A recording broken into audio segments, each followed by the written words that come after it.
Hello everyone. So today I'm extremely happy to present to you guys a full depth review of this 2016 Nissan GT-R Premium. And today's review is taking place at Kirk Motors, situated in Omagh, County Tyrone. For all contact information regarding this dealership, please see the description box below. So in today's review, we'll be taking a look at the interior of the car.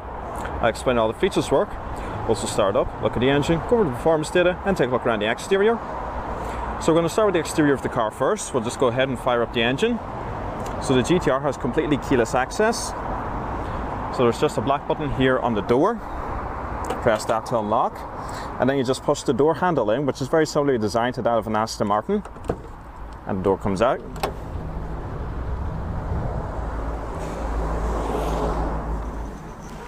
Okay, so we'll just leave the key here in the cup holder. And you got the engine start stop button located just down here.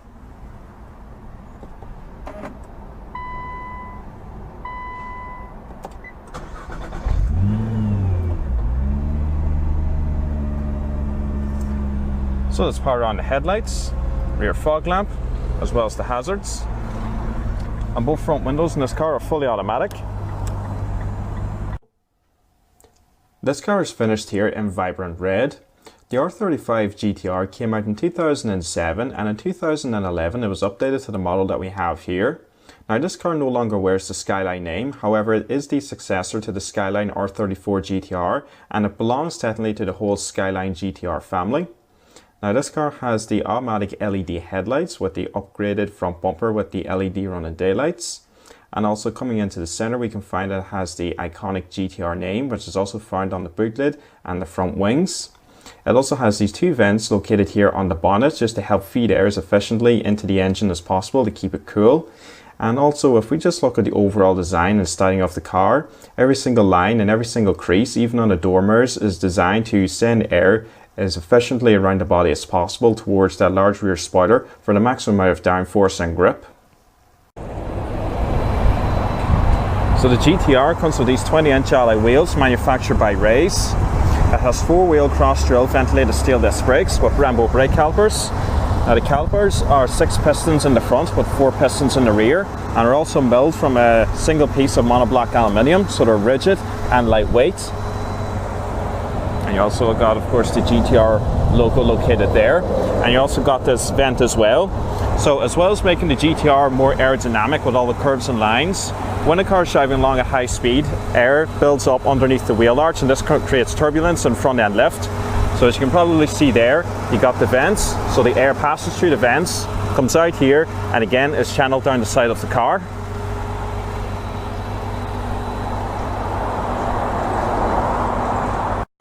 Another interesting feature about the Nissan GT-R is actually its tyres.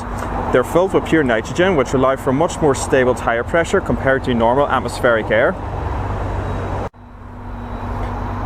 And coming around to the rear, this car has tinted rear windows with a black roof, and the top half of the rear spoiler is also painted black as well.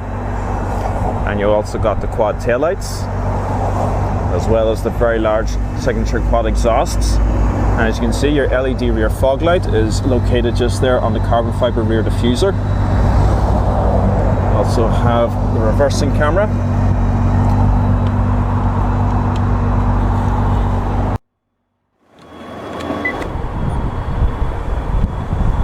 So coming along to the boot, measures in at 315 litres. Very good amount of space in here, especially for a high performance car like this. Usually cars in this category are compromised when it comes to space. But the GT-R has a very usable boot. I mean, you do have a large lip here that you have to haul items over, but apart from that, the actual luggage capacity itself is very, very good. And also to close the boot, there's this little leather strap located here. Just pull that down. The GT-R has a double wishbone front suspension with a multi-link rear suspension.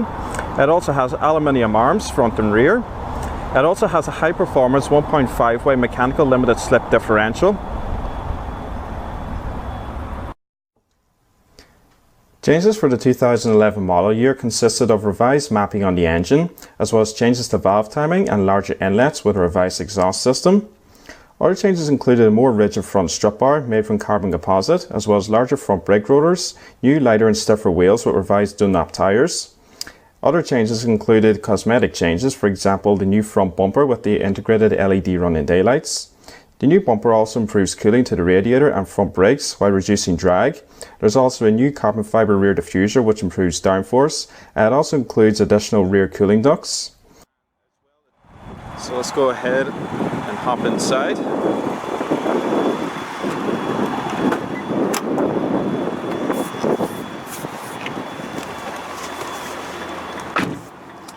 Just put up the windows, turn off the rear fog lights, put the headlights back into automatic mode and power off the hazards. You also got a few controls located up here. So the one on the top just goes to your computer A and B, and then the one below here adjusts the brightness. So it has a 3-spoke leather-wrapped multifunction steering wheel with electric power assisted steering. Very nice steering wheel. Very nice 10 and 2 notches located here as well. It's also finished in red on the top and bottom half of the steering wheel. You've also got the paddle shifters mounted on the back here with leather finished on the edges.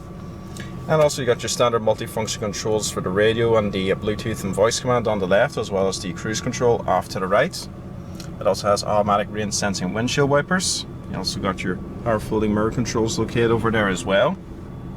And coming into the center console, the people who created the Gran Turismo PlayStation game, Polyphony Digital, are actually responsible for the graphics on this media display here as well. And also for 2011, the overall interior is given a brief update, and it also features the Car Wings hard disk drive navigation system. So it's all touchscreen, as you can see here. We'll actually just see what the sound quality is like. So it's very good. You can certainly hear a good bit of bass in it there. And you got your controls located down here, and then you got your other controls located off to the right, which we'll just go through. So this one here, marked map, is just the navigation map itself. Very nice clear display with the time located on the top right. And then you can go through your routes, different destinations, and your general information, your settings, and then you got your Bluetooth controls. Then over here, if we click function, so this here is where things get very technical.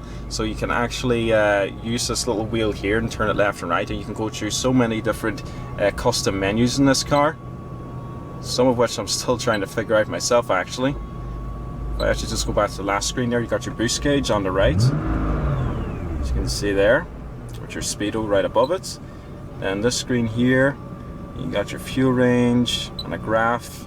You got even more stuff over here. So you got your transmission oil temperature, engine oil temperature, your boost again, torque split between the front and rear, coolant temperature, engine oil pressure, and you got even more stuff located over here as well. So this is all very high-tech stuff. And you also got your stopwatch and timer.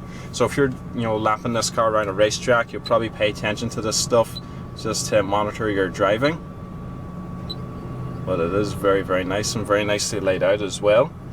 You also can look at your status here. And then you have this button here which just dims the screen lighting a bit, and you can actually adjust how bright you want it with the wheel. And then you just got the back button. So I think we're just going to go back to main settings. So we'll just leave it in the information screen. And then located down here as well, you got your preset stations, AM and FM. You can also select between your auxiliary input, all your basic controls for the radio, as well as the dual zone climate control. And then down here you got all your different settings. Now you can adjust the chassis, the suspension, and the traction control system from here, so you can put everything into race and they'll illuminate red, as you can see there. So this here would be if you're going on a racetrack, you might set the car up like that, but there's also a few different settings. You can for example maybe have the suspension in comfort mode if you wish, with the traction control all the way off. So there's a lot of settings to go through there. You can set it up as you wish. And then coming down here you got the CD player with the plaque for the Bose sound system. This car also has a 6-speed dual clutch automatic transmission, and when you shift it into reverse, the backup camera and guidance signs come on.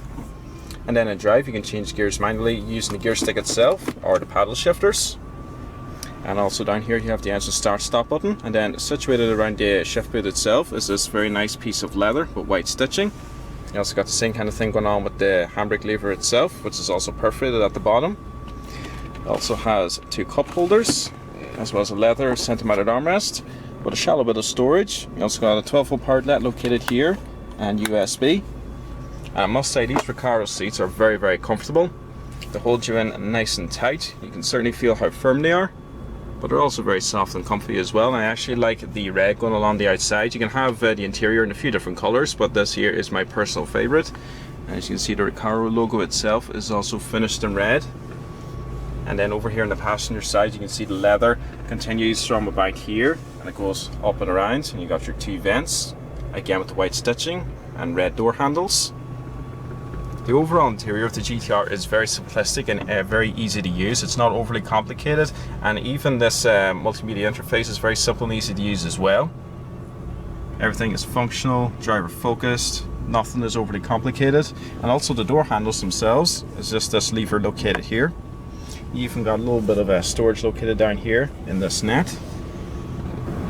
And also off to the right hand side of the dashboard as well, you can go through this TFT driver's display. Give you your range, outside temperature, a couple of different settings there. Your MPG, we'll just leave it back there on the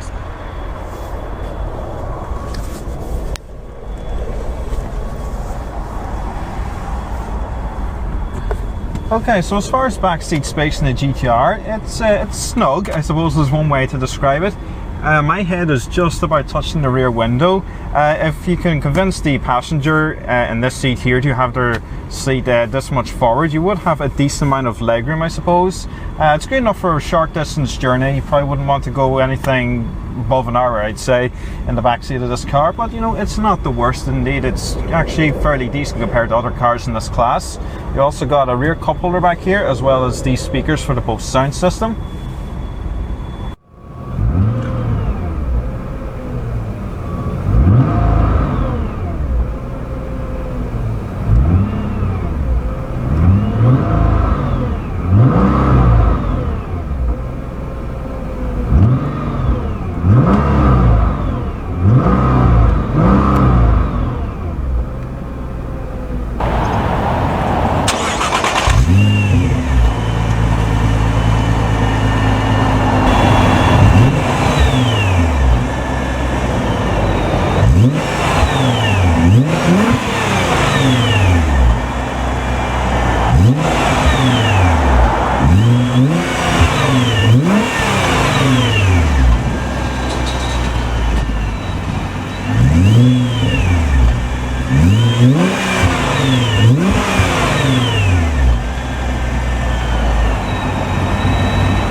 Release is located just down here, and off to the left we have the boot release as well. The GTR has a twin turbocharged 3.8 litre V6, which is hand built by one of 4 master craftsmen who, as you can see, applied or plaqued the engine block once it's been completed.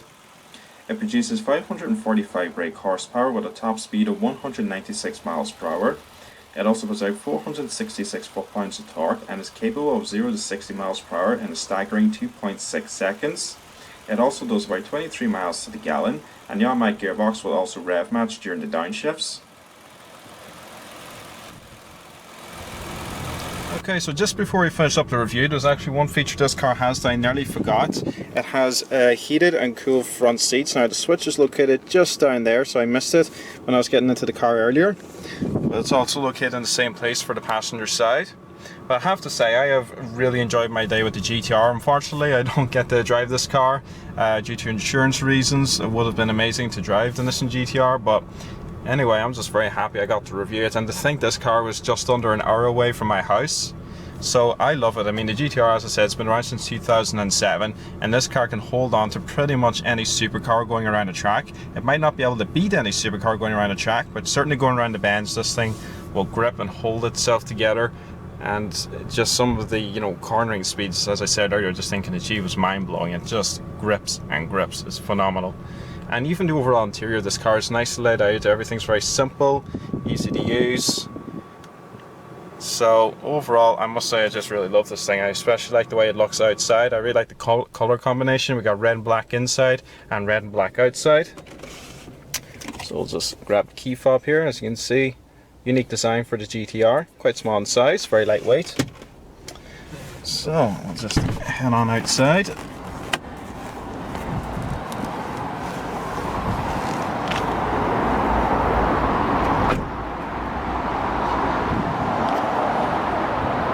So everyone, I hope you enjoyed this full net review of the 2016 Nissan GTR Premium. Please remember to rate, comment and subscribe, and please stay tuned, we'll have plenty more videos to come. Thanks for watching everyone.